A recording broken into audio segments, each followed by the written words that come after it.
Compressor को fridge में install करने के बाद अभी रिले OLP यानी कि स्टार्टर का कनेक्शन कर दिया है। स्टार्टर का कनेक्शन करने के बाद अभी क्लैम्प मीटर लगा के कंप्रेसर का पहले करंट चेक करना है। कंप्रेसर चालू होते ही कितना करंट कंज्यूम कर रहा है ये हमें डिस्प्ले के ऊपर बताएगा। तो उसके लिए मल्टीमीटर के नॉब को 400 एम्पेयर पे सेट करें। यहाँ पर मीटर के ऊपर अभी 0.0 एम्पेयर करंट है। जैसे ही हम फ्रिज का पिन बोर्ड में लगाएंगे तो सबसे पहले कंप्रेसर चालू हो जाएगा और यहाँ पर कुछ करंट कंज्यूम करते हुए हमें दिखेगा। तो अभी हम फ्रिज को चालू करते हैं। चालू करने के लिए यहाँ पर फ्रिज के पिन को बोर्ड में लगाना है, उसे चालू करना है।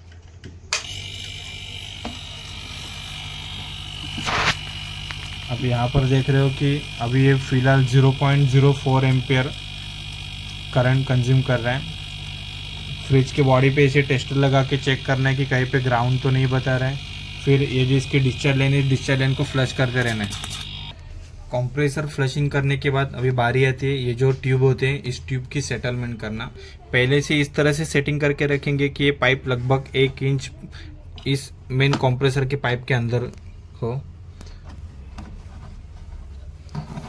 दोनों पाइप एक दूसरे के अंदर घुसाना है। अभी यहाँ से जो कंप्रेसर है इस कंप्रेसर के नीचे हमें कुछ प्लेट्स वगैरह रखनी है, क्योंकि अगर यहाँ पे गर्म किया तो ये ट्रे जल जाएगा। ट्रे के ऊपर तो हम गीला कपड़ा रखने वाले, साथ में इस कंप्रेसर के नीचे कुछ प्लेट्स या कुछ फ्लेयरिंग बार वगैरह ऐसे रख देंगे ताकि कंप्रेसर कुछ पहले से ऊपर आए, और ऊपर आने की वजह से ये प्लास्टिक जले ना। तो अभी हम इसकी भी सेटलमेंट करके ले लेंगे। इसकी सेटलमेंट करने के लिए पहले यहाँ से पाइप को बाहर निकालो।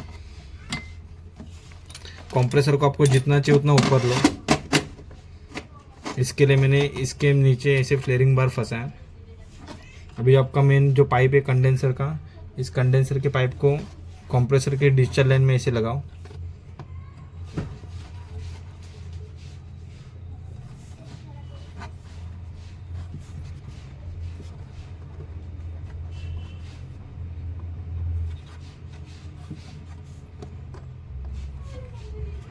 यहाँ पर अभी ये पाइप एक दूसरे के अंदर गए।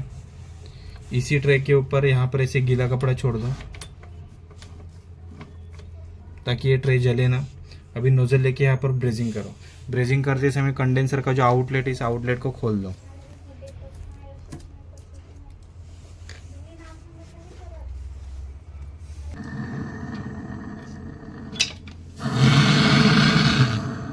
अभी हम यहाँ पर ब्रेजिंग करेंगे। ब्रेजिंग करने के लिए देखो इसका जो मेन जॉइंट है ना, इस जॉइंट के ऊपर नोज़ल लगानी है। पतरा और आपकी ब्रेजिंग नोज़ल पाइप से आगे पीछे से 1-1 इंच दूर हो। पाइप को ब्रेजिंग करते समय इसके सामने रॉड भी रखना है। रॉड गर्म हुआ तो रॉड को पहले एल शेप में बेंड करके लो। प्रेशर को धीरे धीरे बढ़ाओ। जब दोनों पाइप सही तरह से गर्म हो जाएंगे उसके बाद ही रॉड इसके ऊपर लगाना है। जब तक दोनों पाइप गर्म नहीं होते तब तक रॉड को नहीं लगाना है। धीरे धीरे प्रेशर बढ़ाते जाना है जब तक पाइप पूरी तरह से लाल नहीं होते। पाइप पूरी तरह से लाल होने के बाद प्रेशर को हल्का सा कम करेंगे।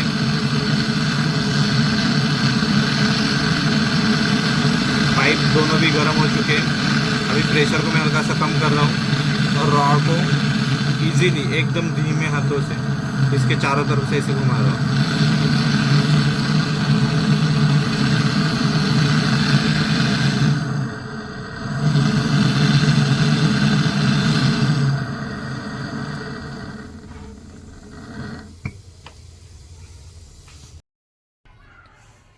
अभी ये जो डिस्चार्ज लाइन का आपने ज्वाइन किया, इस ज्वाइन करने के बाद चार्जिंग लाइन के ऊपर ये NRV वॉल या पिन वॉल लगाने की बारी आती है। तो पिन वॉल लगाने से पहले आपको क्या करना है, यहाँ पर इसका ज्वाइन सही से है कि नहीं देखना है। उसके बाद इस कैप को खोलना है। कैप को खोलने के बाद इसके अंदर का पिन वॉल बाहर निकालना है। इस पिन वॉल को बाहर निकालने के लिए यहाँ पर एक छोटा सा ब्रैकेट दिया है। इस ब्रैकेट के बीच में पिन को अटकाना है। फिर धीरे धीरे इसको ऐसे रिवर्स घुमा के बाहर निकालना है। देखो ये पिन वॉल होता है, इस पिन वॉल को बाहर निकालना है। अगर इस पिन वॉल को बाहर नहीं निकाल तो इसके ऊपर जो रबर लगा होता है ये रबर जल जाएगा जो गैस को लीकेज कर देगा। तो कभी भी ये पिन वॉल जोड़ने से पहले, NRV जोड़ने से पहले इस पिन वॉल को बाहर निकालें। अभी इस चार्जिंग लाइन के बीच में इस NRV वॉल को लगाना है। यहाँ पर अपने अंदर घुसा है। अभी अंदर फिट करने के बाद नोज़ल लेना है और वहाँ पर सेम ब्रेजिंग करेंगे। ब्रेजिंग करते समय हमेशा यहाँ पर गीला कपड़ा रखें। सेम जैसे डिस्चार्ज लाइन का ज्वाइन किया वैसे चार्जिंग लाइन को भी हम ज्वाइन करेंगे।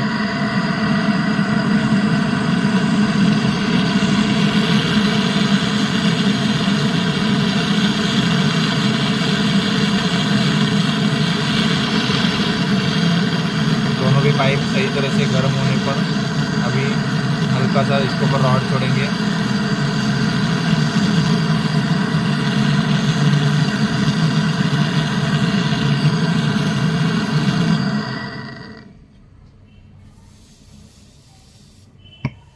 आप देख रहे हो कि ब्रेजिंग इजीली हो गया। इस तरह से इस पाइप को ब्रेज करें।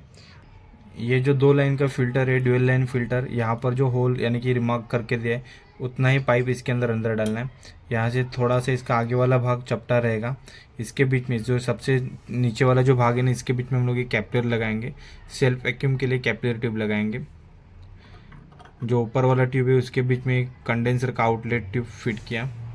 अभी इस ट्यूब को थोड़ा सा हल्का से ऐसे बेंड करके लिया। नीचे वाले हिस्से में इस सेल्फ वैक्यूम की लाइन को फिट किया। अभी फिट होने के बाद जो पाइप बचता है, मतलब जो गैप बचता है, उस गैप को मिटाने के लिए यहाँ से उस पाइप को हल्का सा दबा के रखें,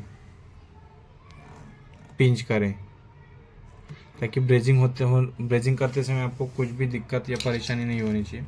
अभी सेम ये जो जॉइंट है, इस जॉइंट के ऊपर बराबर ब्रेजिंग करेंगे। ब्रेजिंग करने के लिए सेम आपको एलपीजी नोजल को ऑन करना है, धीरे धीरे प्रेशर बढ़ाना है।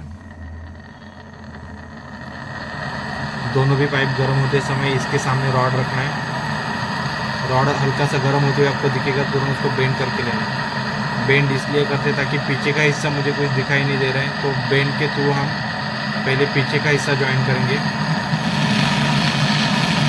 धीरे धीरे इसका प्रेशर बढ़ाएं। जैसे दोनों भी पाइप गर्म हो जाते हैं, इसके ऊपर हल्के हाथों से ब्रेजिंग करके लेनी है।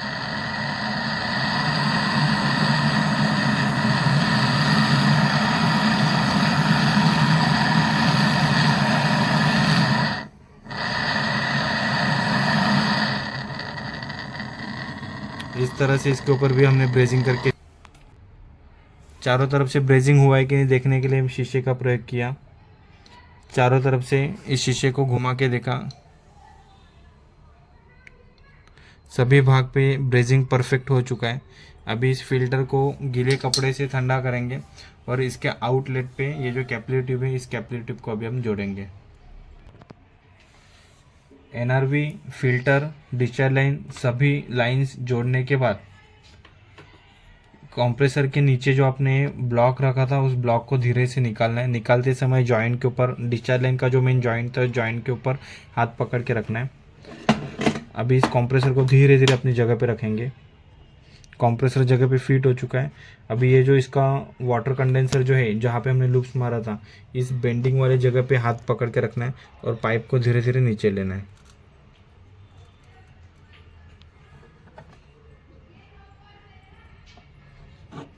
देखो अभी आप यहाँ पर देख रहे हो कि कंडेंसर ट्यूब का कुछ हिस्सा इस ड्रेनेज ट्रे के अंदर, ड्रेन ट्रे के अंदर डूबा हुआ रहेगा। जैसे इस ट्रे के अंदर जो भी कुछ पानी आएगा तो पानी इस कंडेंसर की ट्यूब जो गर्म होती है, इस गर्म ट्यूब को ठंडा करेगा और इसी कंडेंसेशन के दौरान ट्रे के अंदर का पानी भी सूख जाएगा। अभी फिल्टर को सही तरह से जोड़ने के बाद फिल्टर के आउटलेट पे इस कैपिलरी ट्यूब को जोड़ के लेना है। कैपिलरी ट्यूब को जोड़ते समय हमेशा इसके जो मेन जॉइंट्स होते हैं, बेंड्स, इसको संभाल के हाथों से बेंड करते रहना है। देखो अभी यहाँ पे भी पाइप को ब्रेजिंग करके लेना है। ये पाइप ब्रेजिंग करते समय ये जो सक्शन का जो पाइप है ये खुला रहे और कंप्रेसर की मेन सक्शन लाइन से दूर रहे, इतना ध्यान रखना है।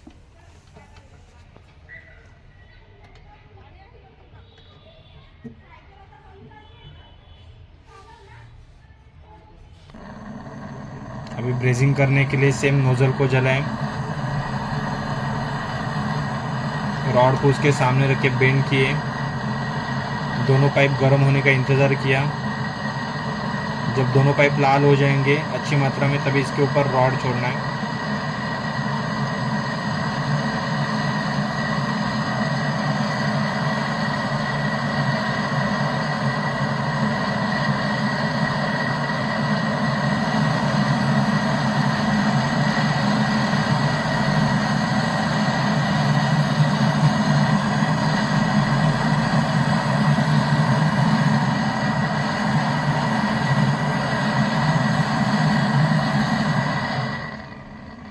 फिल्टर को ब्रेजिंग करने के बाद सही तरह से पूरे अच्छी तरह से ठंडा करके लें।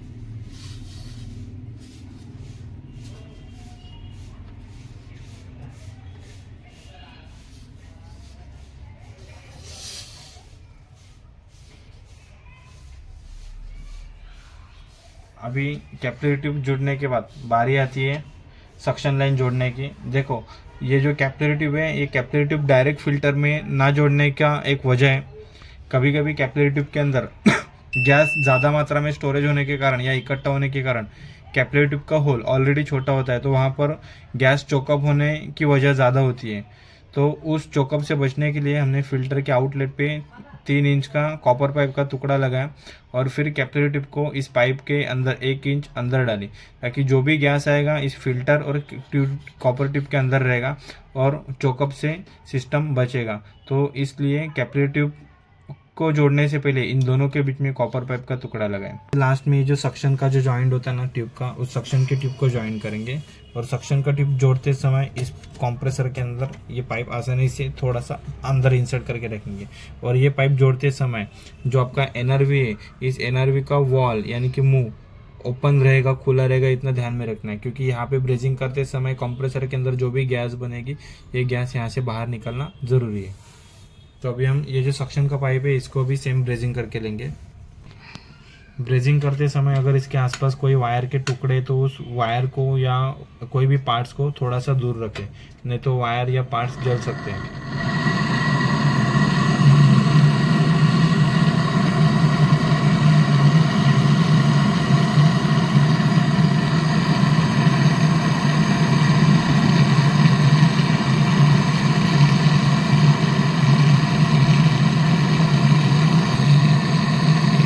एकदम धीमे हाथों से, जब पूरी तरह से पाइप गर्म होगा तभी यहाँ पर ब्रेजिंग करें।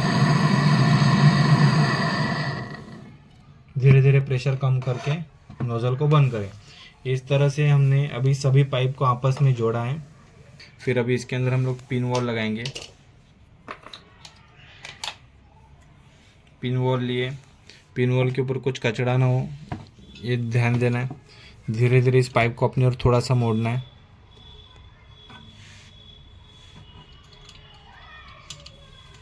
इसको पूरी तरह से टाइट करें, जितना हो सके उतना टाइट करके अंदर अंदर की ओर पुश करना है। इस वॉल में ये खूबी होती है कि वॉल का पिन दबने पर गैस अंदर जाता है तथा बाहर आता है, और जब वॉल का पिन हम लोग दबाना छोड़ देते हैं तो गैस यहीं पर लॉक हो जाता है। तो उसको बोलते हैं एनआरवी, नॉन रिटर्न वॉल। तो अभी यहाँ पर चार्जिंग लाइन और गेज लगा के सिस्टम को चालू करके 5 मिनट के लिए वैक्यूम पे रख देंगे। सब सिस्टम जोड़ने के बाद अभी बारी आती है वैक्यूम करना और फ्रिज में गैस चार्जिंग करना। तो गैस चार्ज करने से पहले हम सिस्टम के अंदर जो भी एयर मॉइस्चर है उसको बाहर निकालेंगे, उस क्रिया को बोलते हैं वैक्यूम करना। वैक्यूम कैसे करेंगे, तो गेज मैनिफोल्ड लेना है। गेज मैनिफोल्ड के दोनों भी वॉल को, ये लो प्रेशर गेज, ये हाई प्रेशर गेज, यहाँ पे हाई लिखा है, हाई प्रेशर गेज, इन दोनों को बंद करेंगे। वॉल ना दोनों भी बंद रहेंगे। लो प्रेशर गेज का नीचे का जो चार्जिंग लाइन है, इस चार्जिंग लाइन को हम इस पिन वॉल में यानी कि एनआरवी में लगाएंगे। यहाँ पे टाइट लगाना है,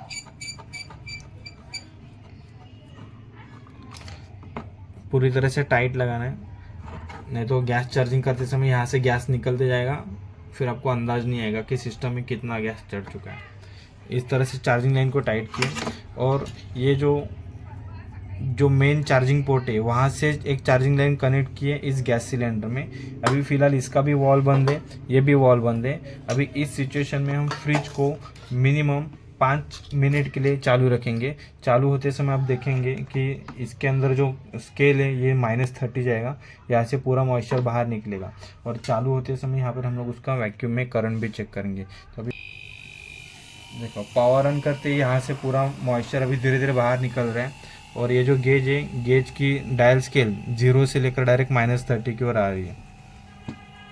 देखो पहले शुरुआत में 0 पे थी, अब ये -30 की ओर जाएगी। -28 इंच PSI इसके अंदर प्रेशर वैक्यूम होता है। इस स्थिति में इसको 5 मिनट के लिए छोड़ देना है। तो अभी हम लोग शुरुआत में वैक्यूम होने तक इसका फ्रीजर का और कैबिनेट का टेम्परेचर सेट करेंगे। अभी 5 मिनट होने के बाद यहाँ पर वैक्यूम प्रेशर चेक किए तो बराबर -28 इंच है। 5 मिनट के बाद यहाँ पर करंट चेक किए जो 0.04 एम्पियर है, मतलब ये विदाउट लोड अभी इतना करंट ले रहा है।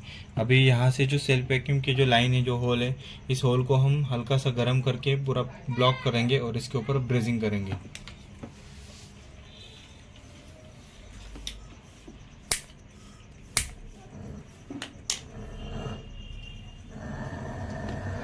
ब्रेजिंग करते समय अगर ये नोज़ल का प्रेशर आगे की ओर आता है तो समझ जाना कि लीकेज है। अभी ये सिस्टम बराबर वैक्यूम हो चुका है, इसलिए प्रेशर वगैरह कुछ भी आगे नहीं आ रहा है। जैसे गर्म हो जाएगा इसको पकड़ के ऊपर दबाएं।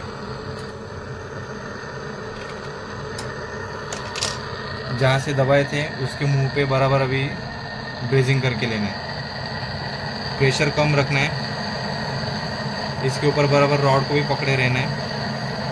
देखो जैसे ब्रेजिंग होने लगेगा प्रेशर कम करो और रॉड को चारों तरफ से घुमाओ।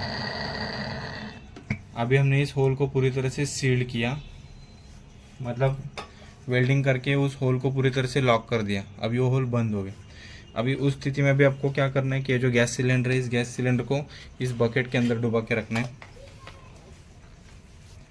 वॉल को पूरा खोलें। वॉल को खोलते समय घाई ना करें। एक हाथ से वॉल को पकड़ना है, दूसरे हाथ से हैंडल को घुमाते रहना है। ये पूरी तरह से हैंडल को अभी ओपन करके रखना है।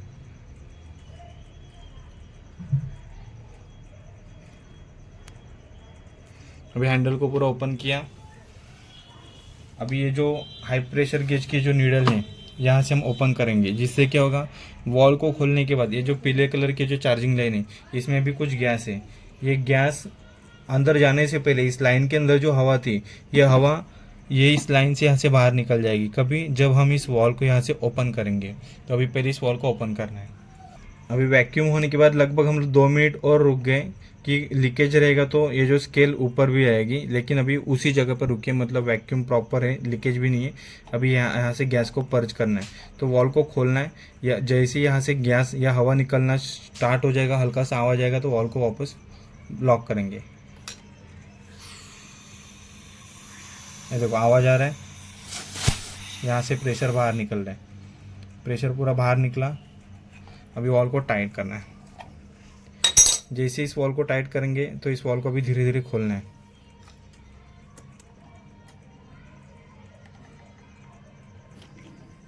धीमी गति में खोल के रखना है। वॉल को खोलते समय प्रेशर ज़्यादा ना रखें।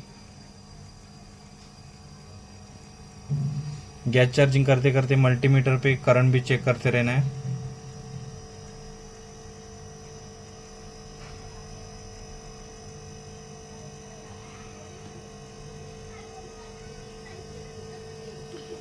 धीमी गति में गैस चार्जिंग करते रहना है। लगभग 0 से लेकर जो 1 की जो नंबर है, 1 नंबर है, वहाँ तक प्रेशर को लेके जाएंगे। धीरे धीरे नॉब को बंद करेंगे। नॉब को बंद करते समय ध्यान में रखना है कि आपका ये जो स्केल है ये 0 के नीचे नहीं आने देना है।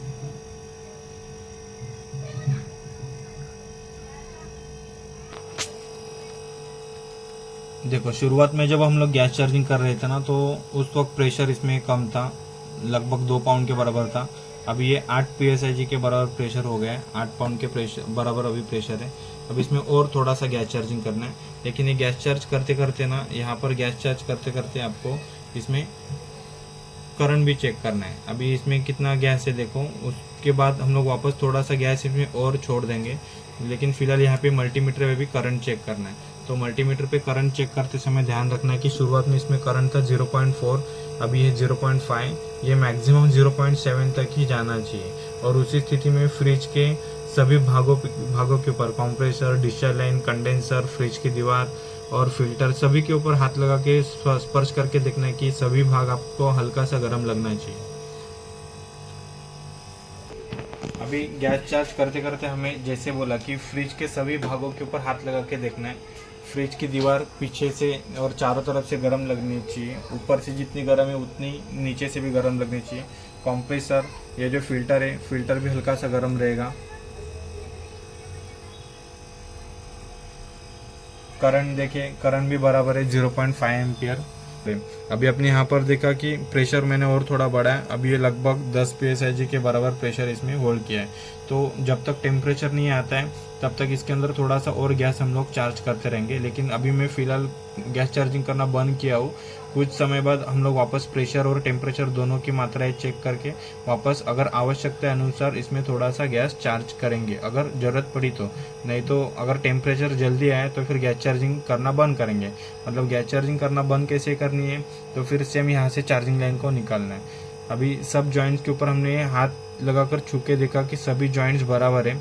फिलहाल इसके अंदर प्रेशर भी सही है, मतलब अभी गैस चार्जिंग ओके।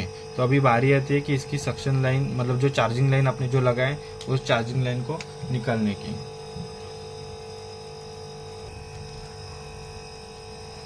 जैसे आपको बताया कि चार्जिंग लाइन को कैसे निकालना है, तो पीछे वाला जो हिस्सा है ना, इसको ऐसे हाथों से पकड़े रखना है, खींच के रखना है, और ये जो नट है ना, इस नट को ऐसे घुमाते रहना है। इस तरह से इजीली चार्जिंग लाइन निकाली जाती है। चार्जिंग लाइन निकालने के बाद जो एनआरवी का जो कैप है, इसके अंदर आपको ये जो बुश दिखाई दे रहा है, ये बुश होना ज़रूरी है। कैप को भी हमने यहाँ पर सही तरह से लगा दिया है। कैप को लगाते समय जो एनआरवी का जो नट है, इस नट को पकड़े रहना है। पकड़ से भी पकड़ सकते हो, पाना से, हाथ से पकड़ सकते हो, और इस कैप को टाइट करना है। अभी आपने देखा कि कैसे हमने फ्रिज में गैस चार्जिंग की। यहाँ पे करंट भी बराबर है 0.5 एम्पियर। फिल्टर भी अभी हल्का सा गर्म है। फ्रिज की दीवार भी सही तरह से गर्म है। अभी ये जो सेल्फ वैक्यूम की जो लाइन आपने यहाँ पर लगाई थी, इस लाइन को यहाँ से सीधा करके रखना है। फिलहाल लगभग 5 से 10 मिनट के लिए फ्रिज को हम चालू रखेंगे, टेम्परेचर चेक करेंगे, और जब टेम्परेचर सही तरह से आ जाएगा तो उसके बाद फ्रिज लगभग 2 घंटे के लिए बंद रहेगा। क्योंकि गैस चार्ज करने के बाद आपका रेफ्रिजरेशन यूनिट जो होता है, कंप्रेसर यूनिट जो रहता है, ओवरहीट होता है। तो उस ओवरहीट यूनिट को कुछ समय रेस्ट में लेना और ठंडा रखना ज़रूरी है। तो उसके लिए गैस चार्जिंग होने के बाद हम फ्रिज को लगभग 2 घंटा बंद करेंगे, और फिर जब ये 2 घंटे बाद जब चालू करेंगे, तो चालू करने के 1 घंटे बाद आप उसके अंदर अपना सामान रख सकते हो। मतलब चालू करते ही तुरंत इसके अंदर कभी भी सामान ना भरे। तो इसी तरह से आपको गैस चार्जिंग से लेकर ऐसे कुछ वीडियोस देखना पसंद है तो हमारे चैनल को लाइक, शेयर और सब्सक्राइब ज़रूर करें।